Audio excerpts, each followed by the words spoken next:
echilibru. Sunt gazda dumneavoastră, psiholog Elena Harbour, iar astăzi vorbim despre vindecare. Putem să suferim după foarte multe lucruri și cu cât este mai important un lucru sau o persoană pentru noi, cu atât suferința este mai amplă. Avem tendința, din frica de pierdere, să păstrăm durerea. Spuneam asta și într-un videoclip anterior în care vorbeam despre durerea despărțirii. Ei bine, durerea aceasta pe care o păstrăm are un dublu rol.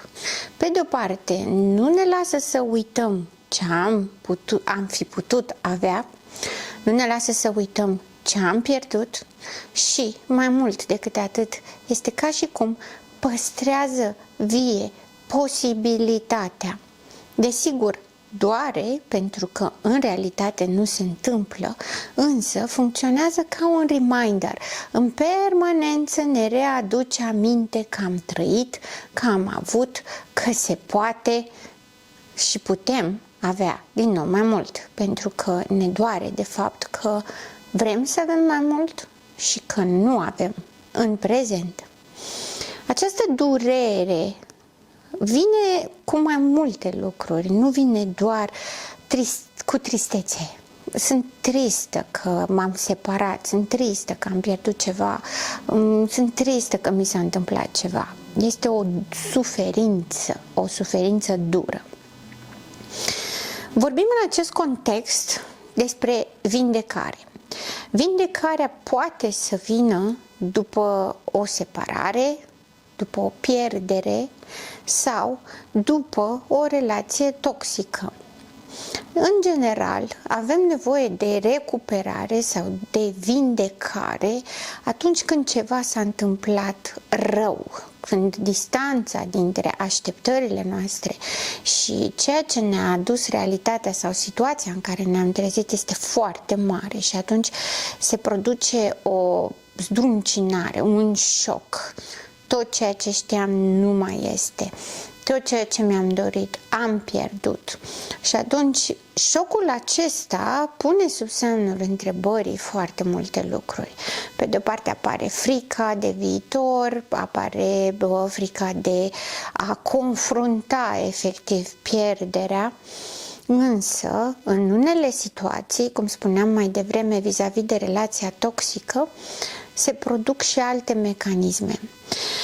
Am mai vorbit că în relație cu o persoană toxică, indiferent că este narcisică, este borderline, este obsesiv-compulsiv sau paranoid, indiferent ce personalitate sau tulburare, mai bine zis, de personalitate ar avea celălalt partener, persoana care rămâne și care susține practic relația și care rezistă în această relație, de cele mai multe ori denumită victimă, este coparticipativă.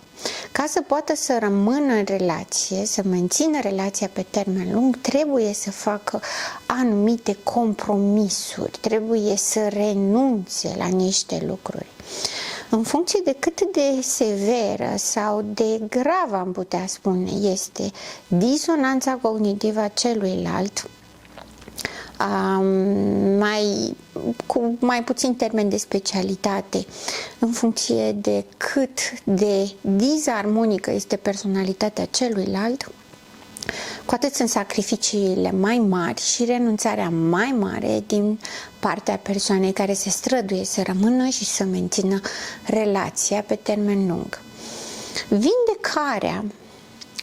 Toată lumea se așteaptă ca odată ce s-a terminat o relație, a avut loc pierderea, toată lumea zice nu-mi place durerea, vreau să scap de ea cât mai repede, gata, m-am despărțit, am terminat-o, nu mai vreau să știu nimic, nu mai vreau să aud nimic și mai ales nu mai vreau să mă mai doar, vreau să mă vindec. Ei bine, vindecarea este un proces și este un proces de lungă durată. Nu există 6 pași în care să te vindeci. Mi-aș dori din tot sufletul ca atunci când ascultați tot felul de informații pe internet sau oriunde vă uitați și aveți această curiozitate și ascultați sau citiți, niciodată să nu aveți încredere într-un articol sau într-un video sau în ceva care oferă soluții miraculoase în 6 pași sau în 4 sau în 10. Ei bine, nu există așa ceva. Nu numai pentru că fiecare om este în felul lui, ceea ce presupune că motivele pentru care a stat în relație sunt diferite de la fiecare om la fiecare om. Mai mult decât atât, fiecare om are o experiență în spate de viață care a condus către această experiență pe care o trăiește acum, care este diferită de a celorlalți oameni, chiar dacă în anumite situații există similarități, sunt doar similarități și nu sunt identice stările, trăirile, contextul, povestea în sine cap-coadă, există diferențe. Mai mult decât atât, până și etapele vindecării în general au un ritm al lor care aparține fiecărui om în parte și este vorba despre a îți găsi tot personalizat. Fiecare om în parte, fiecare dintre noi în parte trebuie să-și găsească acele lucruri care îl ajută să se vindece. Tocmai de aceea, cei 6, 10 pași, lucruri pe care poți să le faci să te vindeci nu au cum să funcționeze, nu au cum să fie reale, pentru că nu există un panaceu universal care să se potrivească la toată lumea. Vindecarea este un proces extrem de personalizat. Este mult mai personalizat decât suferința în sine. Dacă putem ști sigur, sau în cea mai mare majoritate a cazurilor, 90-98% din cazuri, dacă avem o pierdere, pierderea doare, produce suferință și putem să ne imaginăm că celălalt om suferă pentru că a avut o suferință, pentru că a pierdut ceva, da, acesta este un lucru pe care îl putem cuantifica, îl putem vedea, este predictibil. Pe de altă parte, vindecarea depinde de foarte mulți factori. În primul rând, trebuie să știm dacă vrem să ne vindecăm. Pentru că, după cum menționam și la începutul videoului de astăzi, unii oameni nu vor să se vindece.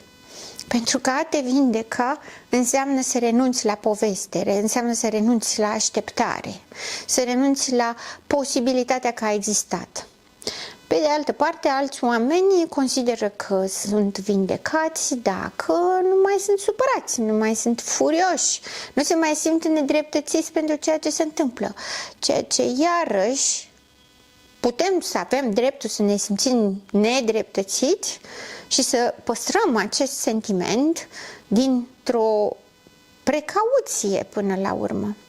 Vreau să mă doară în continuare, vreau să nu mă vindec, ca să nu uit, ca să nu mai fac și data viitoare la fel. Sau cel puțin să fiu în gardă și să pun stop de dinainte.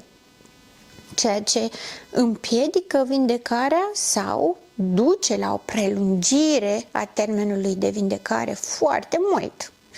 De asemenea, există furia pentru ce s-a întâmplat, pentru că în relațiile toxice întotdeauna există abuz și atunci când ies din abuz există o foarte mare furie pe abuzator, furie pe mine că am participat și am acceptat acest abuz, iar furia este energia vitală, după cum am mai spus-o. Nu pot să renunț la ea pur și simplu. Mai mult decât atât trebuie descărcată, iar unele persoane aleg să o descarce într-o altă îndrăgostire sau într-o altă relație toxică și atunci există o realimentare, lucru care nu duce niciodată la vindecare. Practic, vindecarea înseamnă să-mi accept trecutul. Știu, sună extrem de urât și de dureros în sine. Pe de altă parte, asta este realitatea. Indiferent ce am trăit, le-am trăit, sunt deja întâmplate. Am suferit un abuz, este un lucru real, nu este sub semnul întrebării. Dacă uit, nu mă vindec. Vindecarea înseamnă să accept că am suferit un abuz, să mă împac cu ideea asta, să ajung să mă iert pe mine pentru că am trăit asta. Ca să pot să mă vindec, trebuie să mă iert pe mine și trebuie să învăț să mă iubesc pe mine. Într-o linie sumară, extrem de sumară, presupune să fac tot ce n-am făcut când am fost în relația toxică. Presupune să mă pun pe mine prioritar și nu pe celălalt. Să fiu atent la nevoile mele și nu ale celuilalt. Să am grijă de mine și nu de celălalt. Să învăț să mă iubesc. Pentru că iubirea de sine nu este egoism. Dar adevărul este că într-o relație toxică întotdeauna se cere iubire, se oferă iubire, dar nu se primește iubire. Mai mult decât atât, în general, relațiile toxice sunt caracterizate de un abuz psihoemoțional. Persoana toxică îi spune victimei sale mai mult decât spus, de fapt o îndoctrinează, îi spune din nou și din nou și din nou lucruri dureroase, îi folosește vulnerabilitățile împotriva sa. Totul ca să submineze identitatea de sine și să producă o autoanulare de sine. Pentru că relația toxică, după cum spuneam, se creează cu o persoană care nu este armonică, armonios dezvoltată, nu este în echilibru, ca atare caută de la celălalt să atragă resurse pe care nu le are. Și atunci ceea ce face este să absoarbă și, ca să dețină controlul, trebuie să lovească, mai mult sau mai puțin metaforic, să lovească psihic, să lovească emoțional. De exemplu, jignește, face tot felul de jocuri de dominare și putere, are pretenții absurde, se alintă, se copilărește, exagerează, dramatizează, se victimizează. Bun. În situația aceasta, ce rămâne persoanei victime este să joace tot felul de roluri față de persoana toxică, persoana abuzatoare. Ca de exemplu să joace un rol matern, să joace un rol patern, să joace un rol matern, adică să fie extrem de înțelegătoare, de tolerantă cu toate cerințele persoanei abuzatoare. Să joace un rol patern, adică să funcționeze în sistem de susținere și ghidaj. Sunt acolo pentru tine, te învăț ce să faci, te susțin orice ai face, te direcționez, exact atribuțiunile tatălui. Sau poate să joace un rol de copil infantilizat, regresat. Rolul de copil regresat înseamnă acele victime care n-au niciun cuvânt de spus. Tot ce spune partenerul sau partenera sunt pe principiul da, drag, așa este, chiar dacă este zi afară și îmi spui că este noapte afară, da, eu îți respect părerea, sunt de acord cu tine, cred ce spui tu, tot ce spui tu este extrem de important pentru mine și ceea ce spui tu devine modul meu de a gândi și de a simți. Abuzul psihologic care presupune această dominare și acest control la nivelul de anulare a personalității victimei și transformare într-o personalitate submisivă, supusă, hai să zicem ușor de controlat, deși nu este chiar așa ușor, dar necesită acest sacrificiu de a renunța la mine ca și personalitate, nu are cum să fie vindecată decât atunci când învăț să fac toate celelalte lucruri la care am renunțat, să mi le iau înapoi. Iar aici poate dura foarte mult timp sau foarte puțin timp. Pot pur și simplu, la momentul la care mă hotărăsc să mă vindec, mă hotărăsc realmente din tot sufletul și sunt dispus să fac ceea ce este necesar pentru asta, chiar dacă doare, să pur și simplu să-mi aduc aminte cine am fost înainte. va părea extrem de distant, va părea extrem de ciudat, va părea ca și cum eu pe mine m-am pierdut. Acesta este sentimentul pe care îl trăiesc în general victimele, pentru că asta s-a cerut, să se piardă, să nu mai fie ele însele, ca să poată să reziste în această presupusă iubire sub mitul va fi minunat și cum te iubesc eu nu te iubește nimeni. Renunțând la sine, nu pot să mă vindec decât dacă mă recâștig. Aducându-mi aminte cine am fost, ceea ce este necesar să fac este să redevin omul care am fost.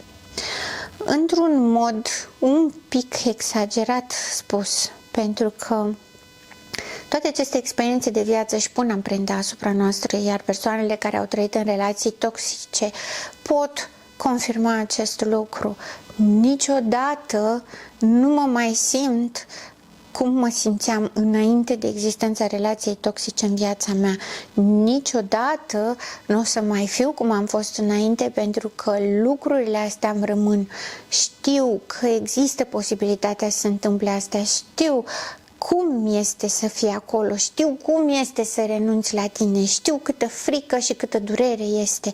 Iar faptul că știu că le-am trăit o perioadă din viața mea, cu cât mai mult timp, cu atât mai grea este vindecarea, este aproape imposibil să uit că au existat. Scopul nu este să uităm, vindecarea nu se produce dacă uităm, vindecarea nu se produce nici dacă trăim numai cu asta.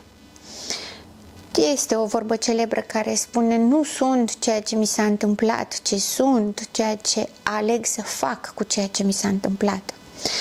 Și referindu-ne la acest lucru, vreau să explic cumva ce înseamnă această sintagmă, această expresie.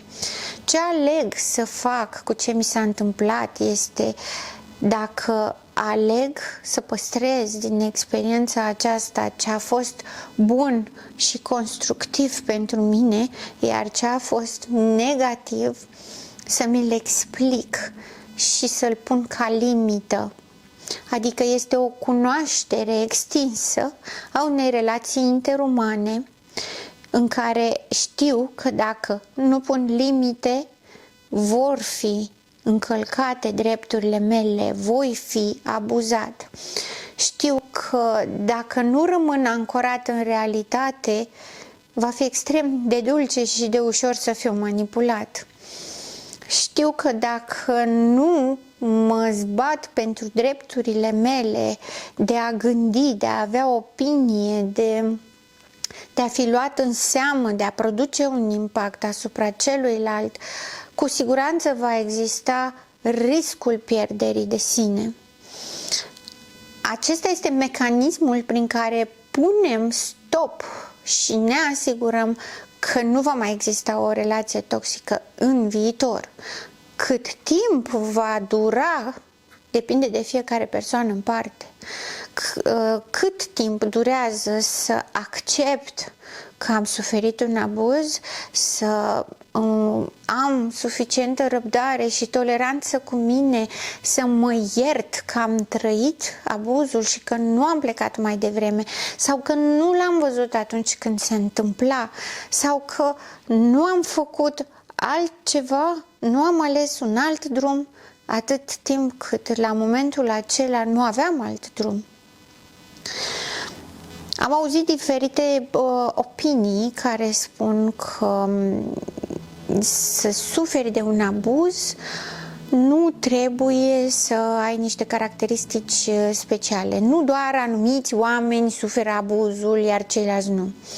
Adevărat, nu este ca și cum persoanele victime au ceva neregulă, sunt la fel ca abuzatorii lor și de aceea își merită soarta pentru că stau în relația toxică.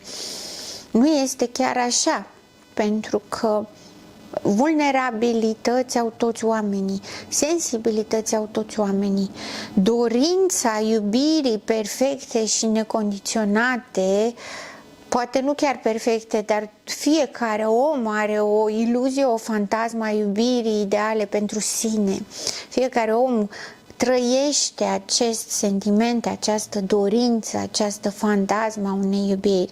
Ca atare, nu, victimele nu sunt vinovate pentru că o personalitate dizarmonică le oferă acest vis doar ca să abuzeze sau ca să își ia niște resurse de acolo, de la persoanele respective. Nu este vina victimei pentru că îi se face abuzul. Aici este iarăși un punct important al vindecării. În vindecare este extrem de important să fac acest proces de măcinare interioară în care să înțeleg care au fost vulnerabilitățile mele, unde am greșit realmente pentru că nu am pus o limită, unde m-am lăsat furată de fantezia care era distanțată de adevăr, pentru că dacă stăm să ne gândim, toată lumea își dorește iubire și în perspectiva în care încerc să mă protejez, să nu sufăr un abuz, nu pot renunța la o iubire adevărată, pentru că în perioada de început, în perioada de îndrăgostire, atât fantasma iubirii pe care o face narcisicul și psihopatul, cât și iubirea reală care începe să se sedimenteze și să se transforme într-o iubire sănătoasă, arată cam la fel. Și atunci nu pot să-mi neg dreptul la iubire doar ca să nu mă trezesc într-o relație toxică sau abuzivă. Ca atare, realitatea este că victimele nu sunt vinovate pentru abuzul pe care îl primesc. Este o parte extrem de importantă din vindecare, să înțeleg că nu a fost vina mea ca și victimă, că nu am condus către asta. Cel mai important în zona de vindecare este să fac această trăire interioară, să ofer timp durerii, suferinței, să îmi ofer timp să mă iert, să-mi ofer timp să înțeleg ce s-a întâmplat, ca să pot să știu ce am de corectat. Când vorbesc de corectat, vorbesc despre am recuperat iubirea de sine. După cum vedeți, evit într-o oarecare măsură să vorbesc despre iubirea de sine sau să folosesc ca acest termen de iubire de sine, pentru că mulți oameni consideră că iubirea de sine este egoism sau spun pur și simplu eu am grijă să mă culc la o anumită oră, să mănânc la anumite mese, asta înseamnă că mă iubesc pe mine. Nu. Iubirea de sine înseamnă să am toleranță, să am răbdare, să am capacitatea să mă înțeleg pe mine, să am capacitatea să-mi accept limitele și totodată să identific ce am nevoie în mod real. Adică iubirea de sine este o atenție, grijulie. Dacă vreți să vă faceți o imagine, este ca acea mamă care stă deoparte, vede copilul cum se joacă, dar are grijă ca acest copil să nu se rănească sau să nu fie supus pericolelor, nu-l ceartă, dar îl susține și oferă ceea ce are nevoie dacă acest copil îi cere. Aceasta este iubirea de sine. Eu cu mine trebuie să știu ce am nevoie. Eu cu mine trebuie să-mi ofer timp pentru a înțelege, timp pentru a mă ierta, timp pentru a mă corecta, timp pentru vindecare. Vindecarea este iubirea de sine. Nu ne vindecăm dacă ne criticăm. Nu ne vindecăm dacă tot timpul spunem, trăim, gândim, ne raportăm la un abuz care ni s-a întâmplat, ci dimpotrivă, asta înseamnă că trăim tot acolo. De asemenea, ce mai fac unele victime în vindecare, post relație abuzivă, când vor să se vindece, încep și fac tot felul de lucruri. Fac cursuri, se dezvoltă, se duc în profesii să ajute alți oameni, fac lucruri pe care nu le-au făcut până atunci, fac lucruri pe care nu și le-au permis vreodată să se gândească la asta și de multe ori și spun că fac acest lucru să demonstreze că ele pot, pentru că relația toxică spune și te învață ca victimă că tu nu poți. Nu ești bun de nimic, nu ești în stare să faci ceva anume, nu ești în stare să iubești, nu ești în stare să mulțumești pe altcineva, nu ești în stare să multe lucruri. În mod special cele care țin de o relație emoțională profundă.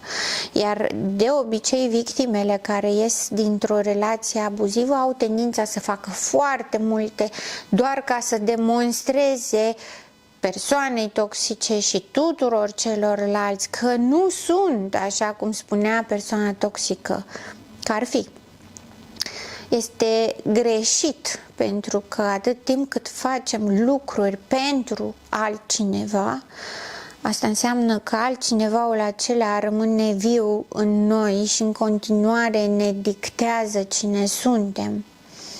Să pot să mă vindec înseamnă să mă recuperez. Să mă recuperez pe mine, cine sunt eu în plenitudinea mea.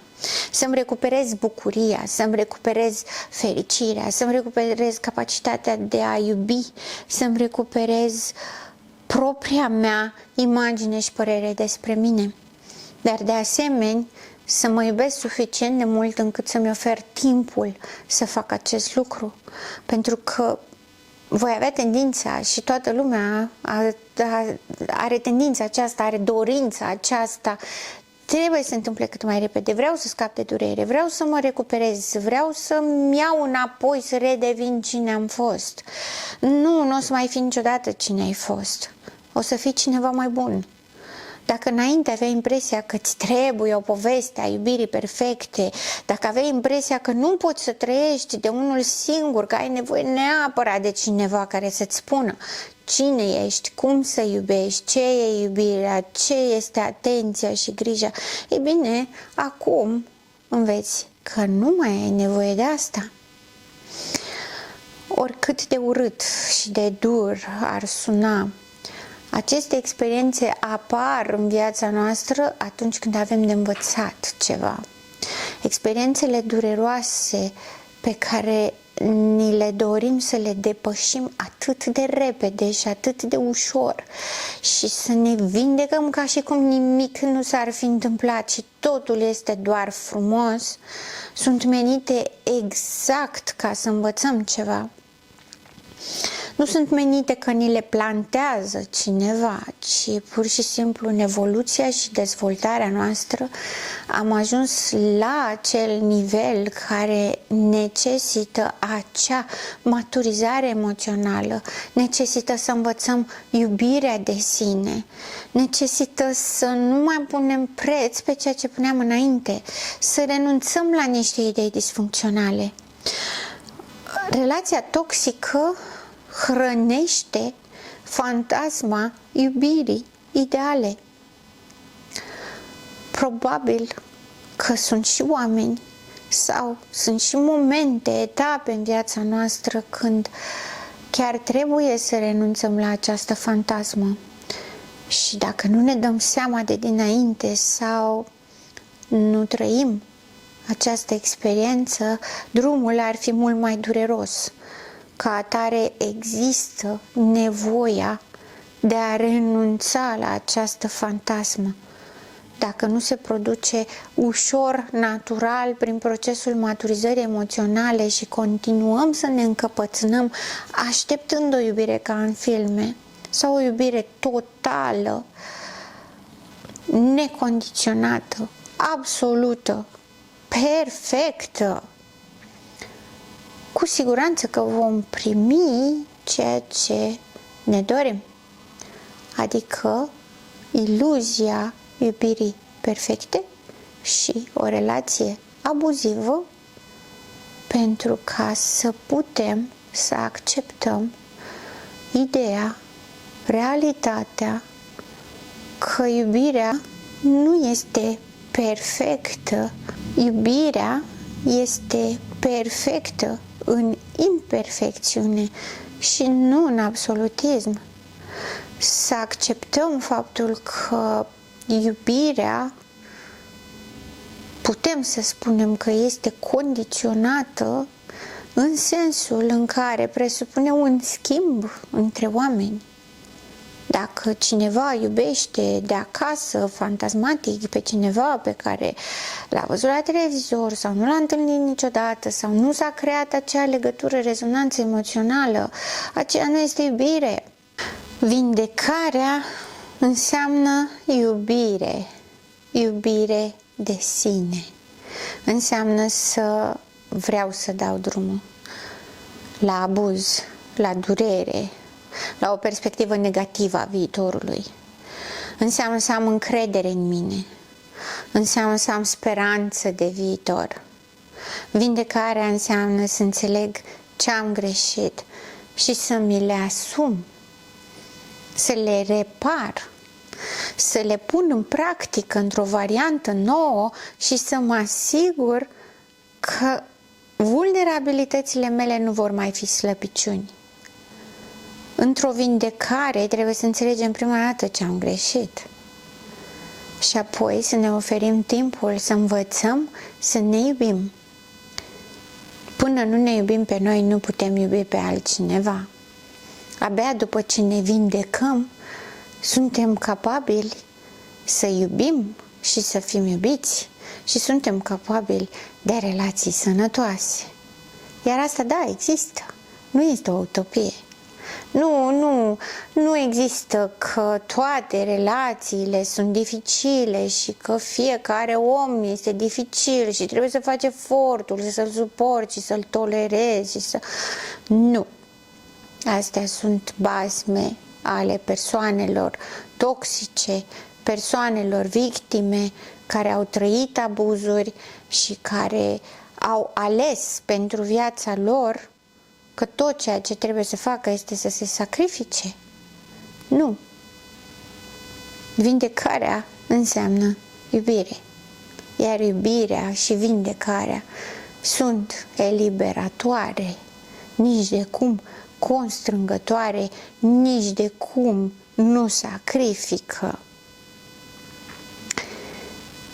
Sunt gazda dumneavoastră, psiholog Elena Harbor, și în speranța că am mai adus puțină lumină în acest domeniu al vindecării și al speranței,